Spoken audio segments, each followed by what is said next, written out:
Thank you everyone for coming to watch this as well. I have Dr. Shawntae Collins with me. She's working the real-time leads inside of the LeadStream lead portal system. And we're going to be talking to her today about some of the successes, things that she's seeing, and just in general what she's doing and how things are running for her. So again, thank you so much, Shantae, for joining me today to talk about this. We really, really appreciate it and appreciate the help that you'll provide to other agents as well. Um, Tell me about how long have you been in insurance? Um, I've been in insurance for 15 years now. I started selling final expenses only. And a few years ago, I tapped into Medicare and annuities and different.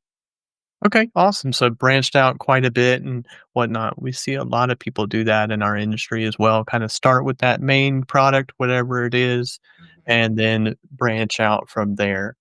And what would you say your main product is now that you're selling?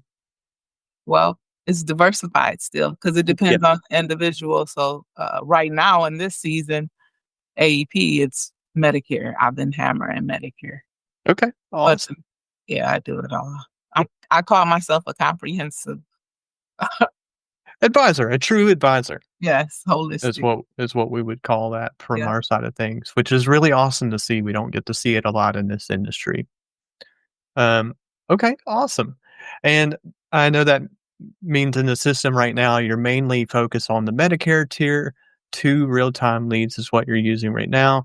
That lower budget, affordable lead, you gotta Mhm. work a little bit more.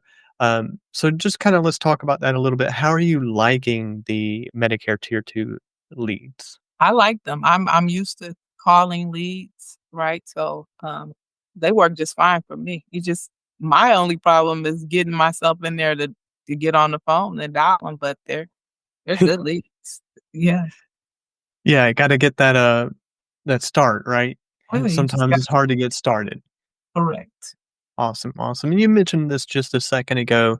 I assume you're selling mainly over the phone, but do you meet people face to face and stuff as well, or That's exact I'm not doing it over the phone. Everything is in person, and I okay. think that's why, my close ratio is good, and, Oh, yeah.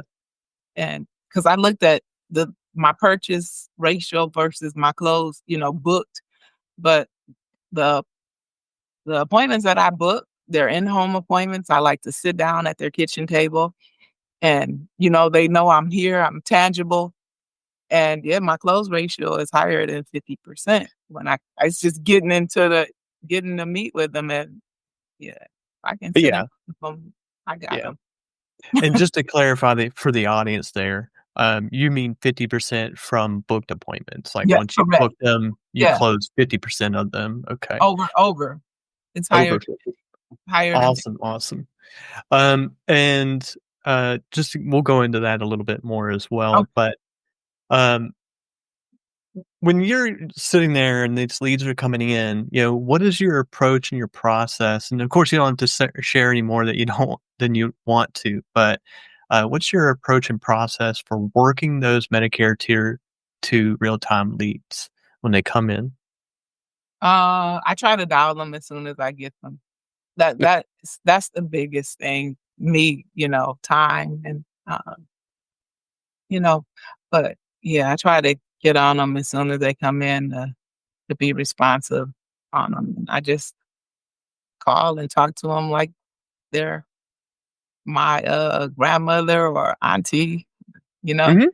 my approach is real personal. Awesome, awesome. And are you emailing them and things like that too, or texting, or you mainly find that they answer the phone when you call? They answer the phone and I do text. Okay. I say, hey Matthew, Mhm. give me a call back. You know. Okay. Awesome, awesome. And you just kind of approach that like, "Hey, I'm having a conversation."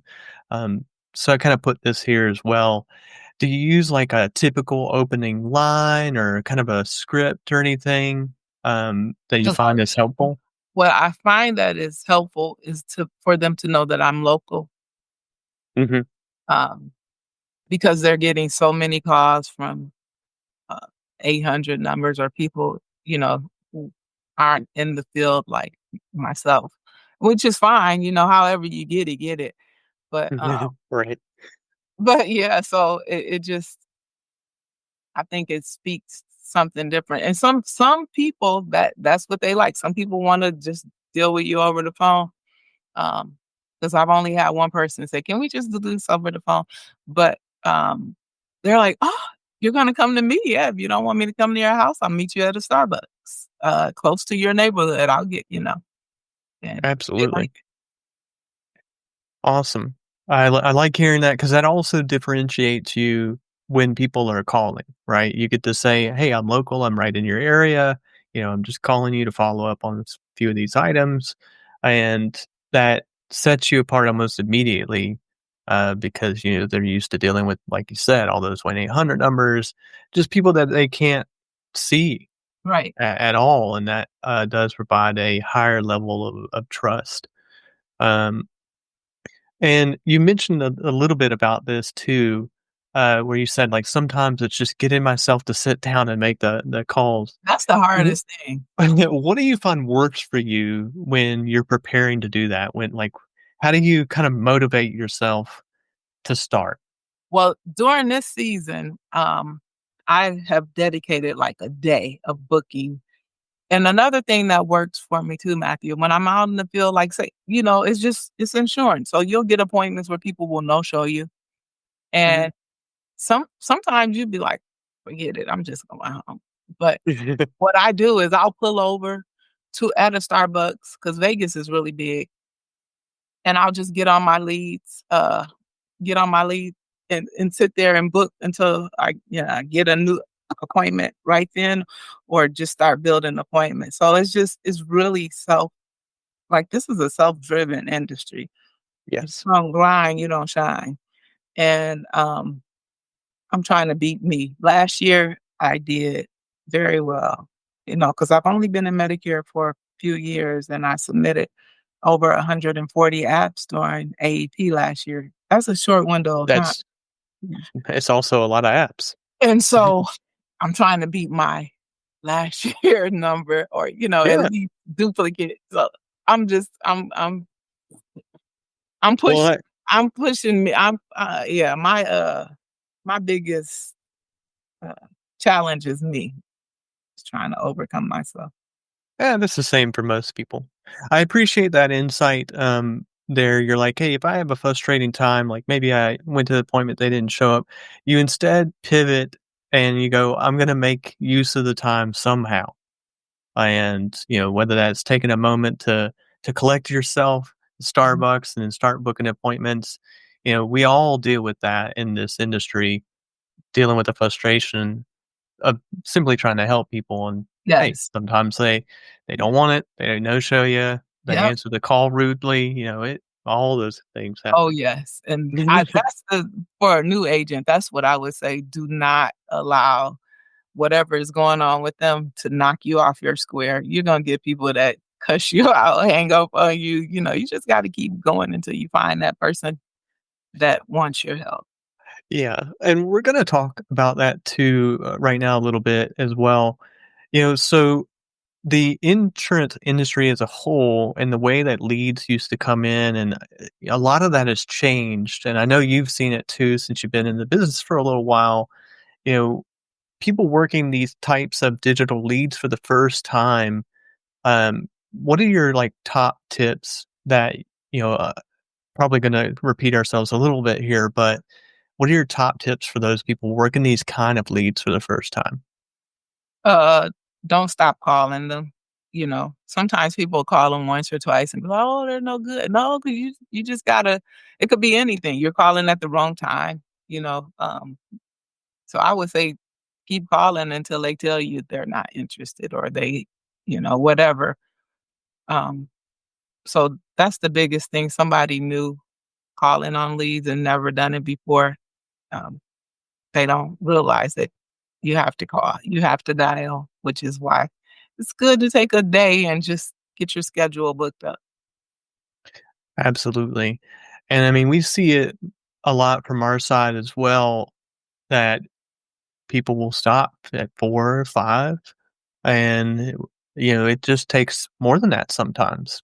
Sure, you'll get a few that, answer the phone right away, whatnot, but Mhm. okay, cool. I like hearing that I you're like the like, "Hey, man." I like the age final expense that you provide. When I started, a few years ago reaching out to Grace, that's the only thing that, because that's what I was doing. And yeah, I like the leads because, I don't know, I feel like if they if I get a hold of them and somebody else has met with them or whatever, it's just I don't sometimes they don't gel right or whatever, or if they've called and it just wasn't the best time for them at the time, and Mhm, mhm. I caught them at a good time, so yeah, Well, that's why yeah, I like them. you might be calling and they spoke to someone months ago, and, because that like we've talked about, because that agent's no longer following up with them and they're a dead lead to Mhm, them, mhm, you've now got them on the hook. correct. It just wasn't a good time for them at the and sometimes they'll be like, they'll tell you, "Yeah, I want it, but I just not right now," but Yep. I wish more agents would follow up on that. Absolutely, absolutely. Okay. And then I know we talked about your closing ratio after you've gotten them on the appointment. Do you happen to know about what your appointment ratio is, just for the audience that watches this later? well, 'cause I'm not so studious. Oh, you're okay. Most people don't know that number. I, no, look, really, 'cause I've only no, I don't know it Okay. exactly. I mean, I guess at the end of the day, you're basically saying, "I'm gonna keep calling until they get the appointment," or they tell me, "Hey, I'm really not interested. Please stop calling me." Yeah, And 'cause until you've heard that, you're still I'm still calling. calling. I'm still calling. Yeah. And it doesn't matter if it's the first time or the 100th time. Right, right. And see, and so I'm looking at my leads and some of them I haven't even called. So I don't Yeah. want to give that like I'm Well, sitting I on. appreciate that honest perspective of it. Okay. And then I just have a few remaining questions here for you. How's been your experience? I know you've been working with us through several different products and stuff for a while now, but how's been your experience working with us so far? It's been pleasant. I haven't had any problems. Like, Awesome. even when I take downtime out of the insurance and I pause my account, I just reach out to Grace and let her, know that, and yeah, it's been good. It works. Okay. And, someone watching this video, we have a few testimonials now and whatnot, but someone that's still on the fence about purchasing leads from us and using our lead portal program, what do you have to say to them essentially if they're on the fence right now about a program like this? It's just it is what it is. You miss 100% of every shot you don't take. You miss it. So, nothing beats a failure but a try. So you at least gotta try. Um, Yeah. and if you can speak to people over the telephone, the odds are you're gonna get appointments.